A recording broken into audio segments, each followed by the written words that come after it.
chauffe. Mais oui, ça chauffe. Excellence. Oui. Les inspecteurs de l'hygiène sont venus vous donner les conclusions de leur contrôle. Esprit, Konzo. Faites l'entrée. Ok. Nous avons de très fortes présomptions de détournement des deniers publics contre vous. Mauvaise gestion, non-paiement des salaires et des primes des agents alors que l'État vous a donné les moyens. Conseiller, Oui, Excellence. vous pouvez disposer. Merci. Disposez. Merci, Excellence. Et vous avez construit votre maison privée et votre hôtel avec l'argent de l'État. Inspecteur.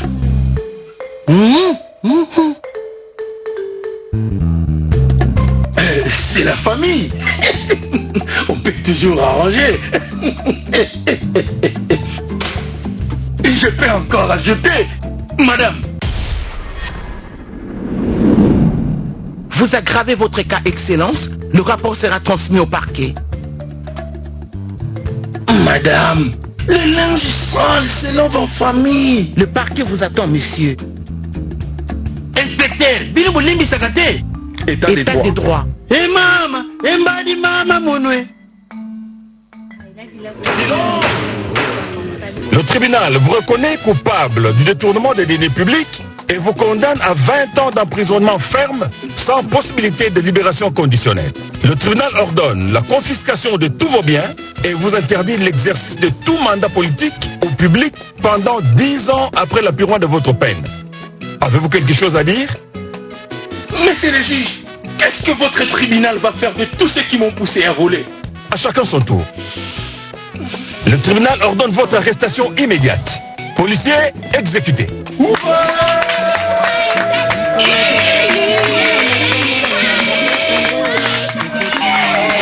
Le peuple congolais n'accordera aucun pardon à ceux qui entravent son progrès.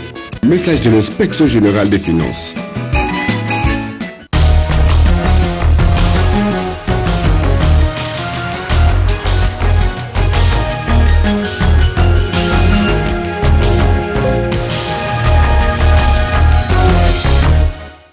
Bonsoir, bienvenue à vous. Merci de nous rejoindre pour un nouveau journal sur la radio-télévision nationale congolaise.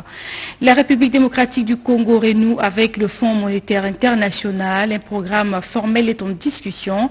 Le chef de l'État, Félix-Antoine Tshisekedi Tshilombo, était en visioconférence avec les hauts cadres de cette institution. Reportage. Interrompues momentanément, les discussions entre la République démocratique du Congo et le Fonds monétaire international ont repris.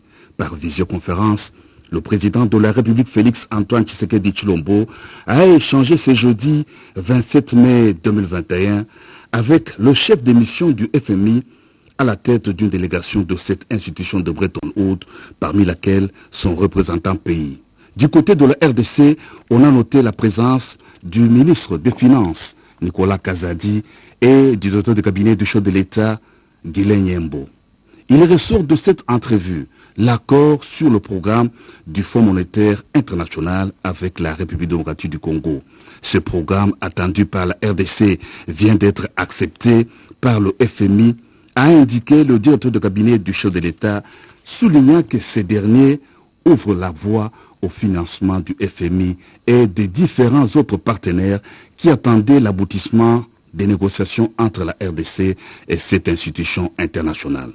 À noter que lors de son dernier séjour à Paris, dans le cadre du sommet sur les financements des économies africaines, le président de la République avait eu des entretiens avec la directrice générale du FMI, Kristalina Georgieva. L'un des cadres du cabinet du chef de l'État, Charles Kilosho, est décédé il y a une année des suites d'une maladie. Le président de la République, Félix-Antoine Tshisekedi Tshilombo, a assisté ce vendredi à la messe d'action de grâce en sa mémoire en la paroisse Sainte-Anne de la Gombe. Kibambe Somisa, Kazu Kazadi, Daninda, la reportage.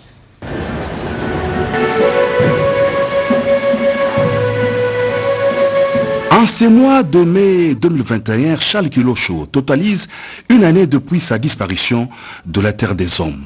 Le président de la République, père de la nation, Félix-Antoine Tshisekedi Tshilombo, qui avait assisté aux obsèques de ce cadre de la direction de la communication au sein du cabinet du chef de l'État, est venu assister à la messe d'action de grâce en sa mémoire à la paroisse Sainte-Anne dans la commune de la Gombe.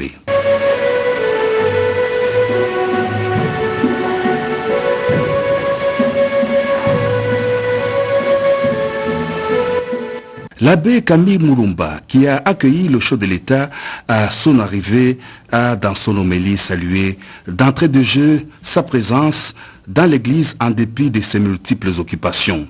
Le temps présent, c'est le seul moment dont nous disposons, a indiqué l'officiant du jour. Avant de renchérir, il y a un temps pour naître et un temps pour mourir. C'est le dessein de tout homme sur cette terre. L'abbé Moulumba a ainsi imploré la grâce de l'Éternel pour le repos de l'âme de l'illustre disparu. Assis parmi l'assistance composée de quelques officiels, des membres de la famille biologique et de nombreux amis et sympathisants de Charles Kilosho, le président de la République a suivi attentivement le déroulé de la messe. Une occasion pour l'officiant du jour d'appeler l'assistance réunie autour du président de la République à avoir une pensée pieuse à l'endroit des frères et sœurs du Nord Kivu, victimes de l'éruption volcanique de Nyiragongo à Goma, et de présenter les condoléances aux familles des disparus. À la fin du culte, le chef de l'État n'a pas manqué d'apporter le réconfort à l'épouse, aux enfants et à la mère de Charles Kilosho avant de quitter la paroisse Sainte-Anne.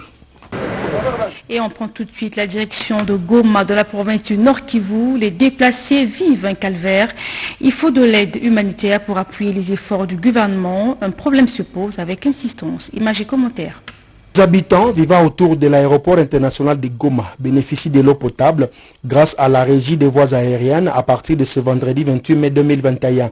C'est pour diminuer les risques de noyade au lac Kivu, où ils sont obligés d'aller chercher de l'eau après l'éruption du volcan qui a détruit les conduites de la régie des eaux, et de lutter contre les maladies d'origine hydrique, que la direction provinciale de la RVA Nord Kivu a initié l'action caritative de distribution d'eau que supervise le commandant de cette institution, Delphin Moussolé. Cette campagne s'arrêtera au retour des services de la régie des eaux qui sont en cours, a dit le commandant de la RVA Goma, M. Delphin Moussolé. Nous devons compatir quand même à tout le malheur qui vient surgir à la population de Goma. Nous devons quand même accompagner les œuvres du chef de l'État parce que les gens souffrent.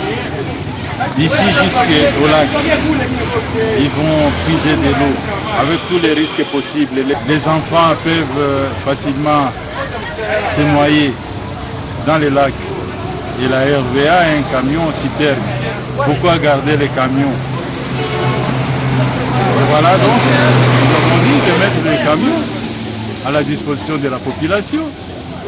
La population qui est en souffrance, afin d'accompagner toutes les œuvres de messieurs les gouverneurs militaires. Pour le moment, il n'y a pas de moyens, il n'y a pas d'avion. Nous vivons du trafic, ainsi de suite. Il n'y a pas de moyens. Mais nous nous sommes retrouvés avec de l'eau. Et c'est ça. On dit qu'une belle femme, elle donne que ce qu'elle a. Et voilà, la RVA vient de donner ce qu'elle a. C'est de l'eau à la population. Les habitants bénéficiaires de cet acte se félicitent car le prix du bidon d'eau avait déjà pris de l'ascenseur jusqu'à 500 francs congolais, un bidon de 20 litres au lieu de 100 francs congolais à période normale.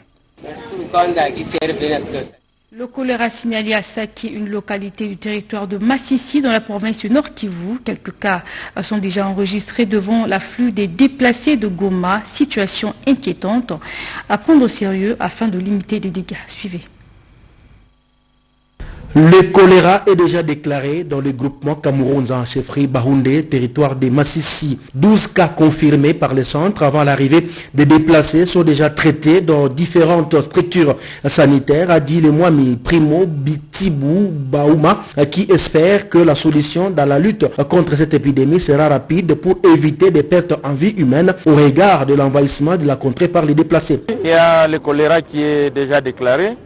Déjà, hier, on a identifié 6 cas au centre de santé de Sake et 2 cas à l'hôpital général de Kiroche, mais ce ne sont pas des déplacés. Donc, les déplacés sont arrivés quand le choléra était déjà là. Le manque d'eau potable et des installations sanitaires ainsi que la destruction des conduites d'eau dans cette partie du territoire de Massissi sont autant des raisons de l'apparition de cette épidémie.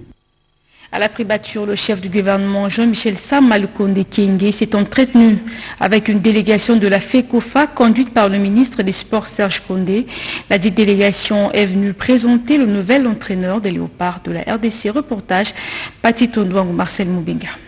Cooper, le nouveau sélectionneur de l'équipe nationale de football de la République démocratique du Congo, a été présenté au Premier ministre et chef du gouvernement Jean-Michel Sama Lukonde Kyenge. Après analyse de plus de 60 candidatures, le choix judicieux s'est justifié par son palmarès consistant. Explication du ministre des Sports Serge Condé, qui a conduit la délégation de la Fédération congolaise de football association FECOFA. La Fédération congolaise de football est très professionnelle. C'est notre organe technique qui a travaillé avec différents experts à l'appel à la candidature de l'entraîneur des Léopards, parce qu'aujourd'hui, la RDC a besoin d'une grande équipe nationale digne de ce nom. Cet Argentin de 66 ans a entre autres comme mission de qualifier les Léopards de la République démocratique du Congo pour la Coupe du Monde 2022 au Qatar. Ancien ministre des Sports, les soucis pour le chef du gouvernement Jean-Michel Sama Lukonde Kyenge est de voir les drapeaux de la République démocratique du Congo flotter dans tous les domaines de la vie nationale, y compris les sports. Il est venu apporter... Sommes-nous avec les travaux du stade Lumumba à Matadi dans la province du Congo central. Le ministre des Sports a échangé avec le député Déon Koussou d'autres activités du ministre Serge Tchimbo dans ce reportage. Préoccupé par le manque d'infrastructures sportives dans le Congo central, notamment l'arrêt des travaux du stade Lumumba, l'élu de Matadi, le député national Déon Koussou, en a fait part au ministre des Sports et Loisirs, Serge Condé, qu'il a reçu en audience ce jeudi dans son cabinet de travail. Surtout, nous avons évoqué, en ce qui nous concerne, la construction du stade de Matadi. Je suis député national. Je pense que ce stade a droit au financement venant du niveau national. Fort de son expérience dans le milieu sportif, de son côté, l'élu PPRD Lodja, Jean-Charles Okoto, était porteur d'un double message au ministre des Sports et Loisirs. Certains conseils m'ont chargé de pouvoir prodiguer ces conseils auprès de nos ministres.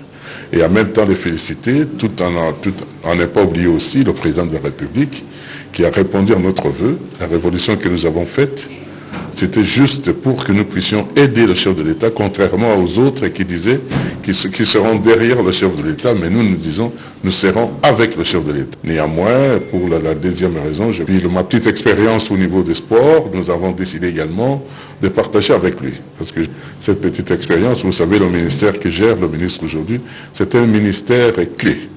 Et c'est un ministère qui gère l'opinion. Aussitôt revenu du Sénégal, le président de la FENACOJU est venu s'acquitter d'un devoir, celui de faire rapport au ministre des Sports et Loisirs de ce qu'a été la participation de la RDC au championnat d'Afrique des judo à Dakar. On est tout seulement pour lui dire ce qui s'est passé. Nous avons une médaille, une deuxième médaille d'or avec le même athlète, et qu'elle est qualifiée pour les JO. Avec cette médaille d'or, la judokate de la République démocratique du Congo est restée sur une bonne dynamique, celle d'offrir à la RDC une médaille olympique. Le vice-premier ministre, ministre de l'Environnement durable, Eve Baizaba, échange avec le ministre provincial de l'Environnement du Congo central. Au menu, les problèmes liés dans cette partie du pays, entre autres le projet de plantation d'1 milliard d'arbres initié par le chef de l'État, Félix-Antoine Tshisekedi Tshilombo. Voyez ce sujet préparé par Mamika Dima. En séjour à Kinshasa, la ministre provinciale en charge de l'environnement du Congo central, Dr Ginette Tango Matumona, a été reçue en audience ce mercredi par la vice-premier ministre en charge de l'environnement et développement durable, Eve Bazaï Bamassoudi. Elle est venue discuter sur certaines préoccupations liées à la province du Congo central en matière de l'environnement et du développement durable. Parmi les questions qui ont été évoquées par ces deux personnalités, il y a notamment les projets 1 milliard d'arbres initiés par le chef de l'État, Félix-Antoine Tshisekedi, ainsi que la situation de la réserve de la biosphère de Luki dans les Mayombe. Cette réserve constitue le point le plus austral d'une ancienne forêt primaire. Il est rappelé que les activités de carbonisation et de sillage entraînent une déforestation dans la réserve. Elle a également évoqué la coalition nationale contre l'exploitation illégale du bois. Bon, nous avons discuté des problèmes de la réserve de Luki, qui est à Mayombe. Nous avions discuté sur le projet d'1 milliard d'arbres. Nous avions discuté pour savoir quelle sera la part du Congo central. Il faudra combien d'arbres pour le Congo central. Dr Ginette Tangou s'est dit satisfaite de cette rencontre avec la vice-premier ministre, ministre de l'Environnement et Développement durable. Elle affirme avoir trouvé une réponse à ses préoccupations. L'autorité de régularisation et de contrôle des assurances a réuni les miniers pour leur expliquer la nécessité de s'assurer au pays. Tous les détails avec Edith Chala.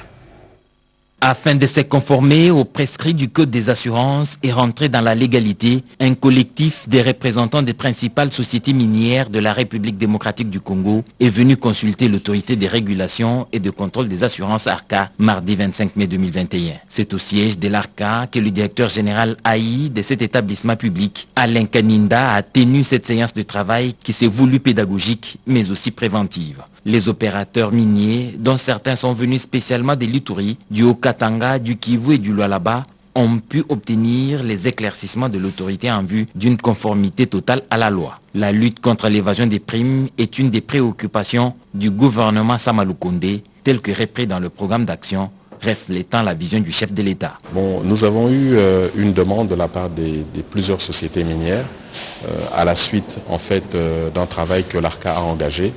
Il vous souviendra que son Excellence, Monsieur le Président de la République, avait indiqué fin de l'année dernière qu'il fallait que le secteur des assurances soit très actif et que nous puissions travailler sur un programme de lutte contre l'évasion des primes d'assurance. Cette lutte est portée pleinement par Nicolas Kazadi, ministre des Finances, ministre en charge du secteur des assurances et d'autres warriors qui ont emboîté les pas, comme Didier Boudimbu, ministre en charge des hydrocarbures. Dans l'actualité également, une délégation des docteurs, tous de l'université de Kinshasa, se plaint. Elle dit ne pas être payée par l'État il y a plusieurs années. Elle a été reçue par le ministre près le président de la République, nous dit Jacques Kabouaba dans ce reportage.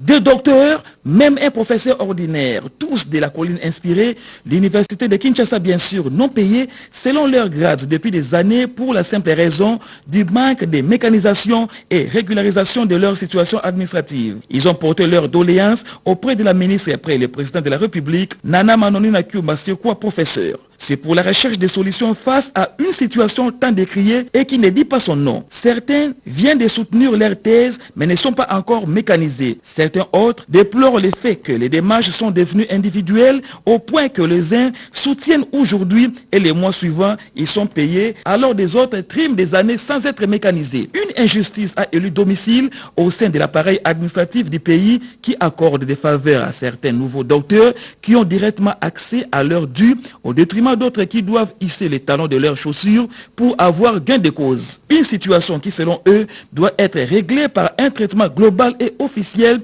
pour toute université.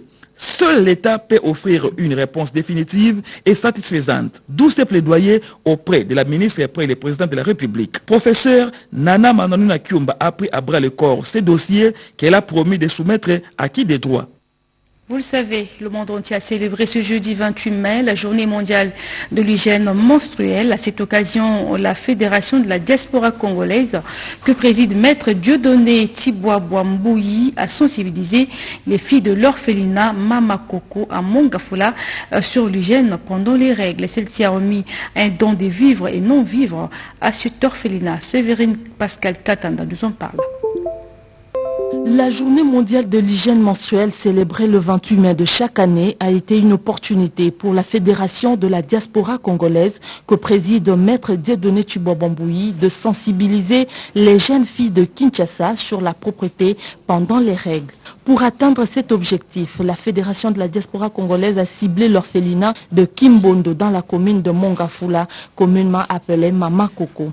Ici, l'expertise de la gynécologue Anabila a été mise en contribution pour permettre aux filles de cet orphelinat à intérioriser les techniques appropriées pour prendre soin de leurs parties intimes pendant la période menstruelle. Une manière pour la fédération de venir en aide aux compatriotes du pays. Elle a remis à chaque fille un kit complet constitué de bandes hygiéniques appropriées, des savons et de vivres et non-vivres à l'ensemble de la pension.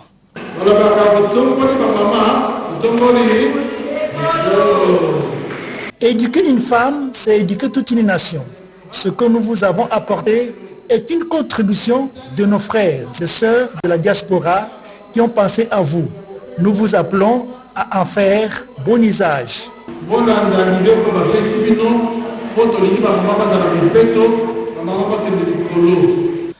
Honoré par cet acte, le responsable de l'orphelinat a remercié la fédération tout en souhaitant que ce geste inspire d'autres bienfaiteurs. Usant de sa casquette des serviteurs de Dieu, le révérend pasteur Dieudonné Tchibouabamboui a prié pour les orphelins afin que la paix, l'amour soient le sentiment le mieux partagé par le pensionnaire de Mama Koukou.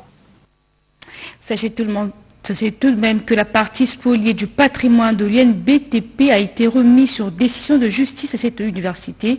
D'autres détails avec Cédric Kenina. Enfin, l'INBTP dans ses droits. La fière chandelle revient au chef de l'État Félix-Antoine Tshisekedi qui, après son passage sur place, a promis de mettre fin à la spoliation d'une partie du patrimoine immobilier de cet alma mater. Aussitôt une mission d'enquête et de récupération des patrimoines immobiliers et fonciers de l'État mis sur pied par les tribunaux des grandes instances de Kinshasa-Gombe s'est saisi de ces vieux dossiers qui n'en finissaient pas visiblement pour procéder à l'exécution de la décision de la justice en mettant hors de cette concession les spoliateurs. Les comités de gestion de l'INBTP et toute la communauté scientifique ont tenu à remercier le chef de l'État, grand chancelier des universités. C'est un sentiment de reconnaissance à l'égard du chef de l'État, à l'égard de toutes les institutions de la République et aussi à l'égard de notre justice. Nous remercions le président de la République, chef de l'État, grand chancelier des universités, grâce à son implication et surtout à l'instauration d'état de droit. La justice avait fait son travail à l'époque, mais le jugement n'était pas appliqué à cause de tout ce que vous pouvez imaginer. S'il faut remonter les temps, cet espace de l'INBTP a été occupé par la garde civile en 1984, en pleine période de la dictature, retourné à l'INBTP en 1997 par le président Laurent Désiré Kabila, de nouveau occupé après sa mort et aujourd'hui entre les mains de l'INBTP grâce au chef de l'État, Félix-Antoine Tshisekedi. La société civile apporte son soutien au FRDC dans les zones où l'état de siège a été décrété. Suivez. Amis et amis de la République, chers compatriotes, toutes nos pensées et toutes nos prières sont dirigées vers nos populations de Goma et ses environs face à l'éruption du volcan de Nyiragongo. Nous prions nos populations à garder un état d'esprit serein et à suivre toutes les directives de sécurité émises par les autorités locales et nos forces de sécurité qui font face à cette situation dramatique. Nous invitons les forces de sécurité à la vigilance face aux ennemis de la paix qui pourraient tirer profit de la situation devant un peuple en détresse et en mouvement. Nous exhortons le gouvernement congolais de mettre en place un plan d'urgence pour alléger la situation des personnes qui ont perdu leur maison ainsi que leurs moyens de subsistance de base. Nous demandons à toutes les personnes de bonne foi de se joindre aux efforts des autorités locales et d'assister les personnes en détresse. Nous appelons les autorités du pays à mettre sur pied un dispositif résilient et véritablement fonctionnel afin de prévenir des catastrophes naturelles, en dotant l'Observatoire volcanologique de Goma des moyens et d'atouts conséquents. Que Dieu bénisse la République démocratique du Congo et son peuple. Un mot de culture, le Festival international de la Rumba est prévu le 30 juin, jour de la fête de l'indépendance. La déléguée générale du Centre Wallonie-Bruxelles l'a annoncé à la ministre de la Culture, Arts et Patrimoine au cours d'une audience. Catherine Katungu a promis son soutien et son accompagnement. Voici ce reportage signé Rodé Panda. C'est un entretien entre la ministre de la Culture, Arts et Patrimoine, Catherine Katung Faraha, et Catherine Brailly, déléguée générale du Centre Wallonie-Bruxelles, était essentiellement riche en culture. En plus de civilité, Catherine Brailly est venue rassurer la ministre de la Culture du partenariat entre le Centre Wallonie-Bruxelles et ses portefeuilles de la culture congolaise. À la suite de ces échanges, Catherine Brailly n'a pas caché sa satisfaction d'être rassurée de l'engagement et le dynamisme de l'actuel ministre de la Culture avec plusieurs idées pour innover. Avec le projet d'inscrire cette année par l'UNESCO la rumba congolaise sur la liste. du patrimoine culturel immatériel de l'humanité, le Centre Wallonie-Bruxelles de Kinshasa a prévu pour ce 30 juin prochain, jour de l'indépendance, de célébrer la rumba congolaise à travers le Festival international de la rumba. L'invitation de participation à ce festival a été réservée à la patronne de la culture congolaise. Catherine Katung Farah a dit son approbation sans obstacle pour l'organisation de ce festival international à la place de la Gare sur le boulevard du 30 juin. On est venu évidemment féliciter Madame la Ministre et écouter toutes ses priorités. On a vu une ministre de la Culture extrêmement engagée, volontaire, dynamique, qui a mille et une idées. Et donc on est très concrètement à sa disposition déjà pour le festival Indépendance Rumba le 30 juin sur la place de la Gare. On a réfléchi ensemble à comment aider concrètement toute la population de Goma. Des messages de compassion et réconfort ont été adressés aux victimes de l'éruption volcanique de Goma avec appel à la solidarité nationale et internationale. Les difficultés auxquelles sont confrontés le personnel de santé, sujet au cœur de la rencontre entre le vice-ministre des Transports, voies de communication et désenclavement avec une délégation de personnel médical œuvrant dans les entreprises de tutelle du ministère des Transports, Suzy Ngoy. Cette délégation du personnel médical œuvrant dans différentes entreprises sous tutelle du ministère de Transport a exposé de nombreux problèmes d'ordre sanitaire qui guettent le personnel de santé face à la deuxième vague de la Covid-19 qui refait surface. Dr Wendy de l'aviation civile et chef de délégation sollicite ainsi l'appui des autorités du ministère de Transport, voies des communications et désenclavement pour un accompagnement dans l'accomplissement de leurs tâches quotidiennes. Vous savez qu'il y a la deuxième vague qui les chiffres étaient descendants. Maintenant, on commence à avoir des chiffres qui sont en train de remonter.